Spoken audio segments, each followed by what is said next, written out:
Let's talk about the European response for a moment, because it has been unified. It's been shockingly unified, Europe and beyond. And we talked about yesterday how he actually managed to get Switzerland off of the neutral position and joining in the sanctions. Switzerland, not to mention Sweden and many others. And I want to ask you in particular about Germany. I know you've been very critical about Germany essentially bending the knee to Putin for quite some time now and telegraphing all the wrong messages.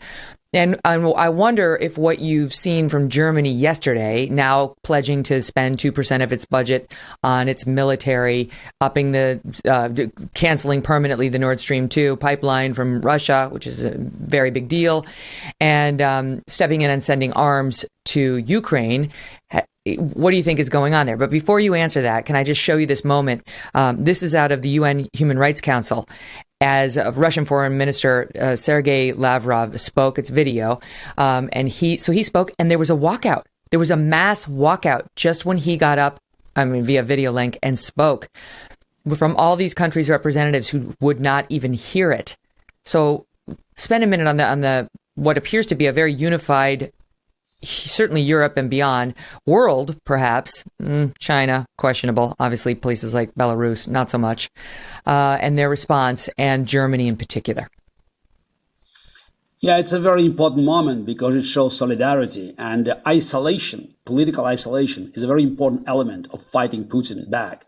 I think that it's while this step was important, symbolic step, but more can and must be done. One of the measures I've been asking from day one was recalling ambassadors from Moscow and reducing diplomatic missions to bare minimum. That's important, again, to continue this policy of isolation. And by the way, when we're speaking about isolation, even China has a very tepid reaction to Putin's aggression. It restated its support for Ukrainian territorial integrity and sovereignty. Again, I'm not sure, we can trust China, because China is watching Putin's aggression very closely because they have Taiwan in mind. But yes. It's a tricky game. So China believes Taiwan is a part of China. So I think China doesn't want to go full Monty supporting Putin. Even Kazakhstan, the dictatorship that was saved by Putin just months ago, demonstrated its distance from Putin's aggression. It's very aloof, and even the top provider, TV provider, cut Russian channels from Kazakh's air. So Putin is increasingly isolated. He can rely on support of Assad, Maduro, Cubans, Nicaragua, and Iran not wholeheartedly. So that's unique moment. That's a unique moment of isolation. And you pointed out Germany. Absolutely, this is a key. The Germans' behavior over the last 20 years shifted Europe in the wrong direction, because Germany, it's unofficial leader of Europe. And Angela Merkel government that succeeded Gerhard Schroeder, who is still, by the way, working for Putin, is on Putin's payroll. He hasn't resigned yet, as far as I know. Angela Merkel government used very aggressive rhetoric, sometimes belligerent rhetoric, condemning Putin's actions, but never did anything to hurt Putin's commercial interest. Yes, Germany supported sanctions after annexation of Crimea, but at the same time doubled the amounts of Russian gas it has been buying. And of course, despite all the protests, German politicians have been fully supportive of the Nord Stream 2. That's a parallel gas pipeline that was important for Putin to secure, as he thought, the gas supply to Europe after his attack on Ukraine. It's probably not coincidence that he decided to attack Ukraine when the Nord Stream 2 was ready to receive Russian gas, because that was an alternative that he wanted to build. And German politicians were very, very reluctant, I would say even aggressive, speaking to people like myself and deflecting criticism about political aspect of Nord Stream, saying it's all about business.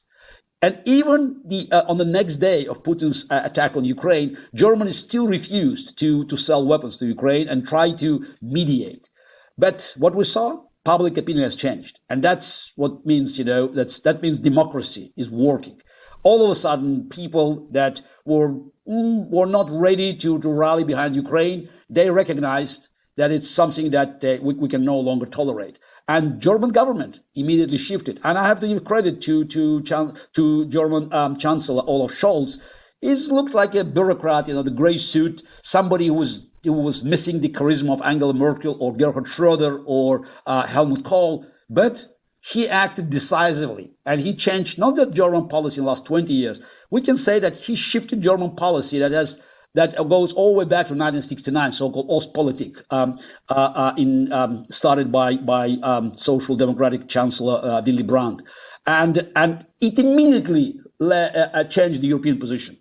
So, and I have to say, I'm astonished by not just by European response, but the fact is that the European Union, the union of 27 countries, came up with a more decisive sanctions against Russia than the United States.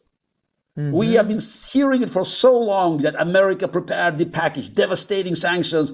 It's unheard. It would ruin Russian economy. Yes, America is doing it, but if you look at the scorecard, America is still lagging behind. It's leading from behind, if we use this infamous phrase. And actually, we're working now on a new website, just to have the scorecard. It's fightforukraine.com that will be live by the end of today. So fight for like a number, Ukraine. And we want to show as every country and every international institution responded to Russian aggression with sanctions and military supply of Ukraine. Hey, thanks so much for watching. If you like what you just saw, hit the subscribe button for more clips and full episodes.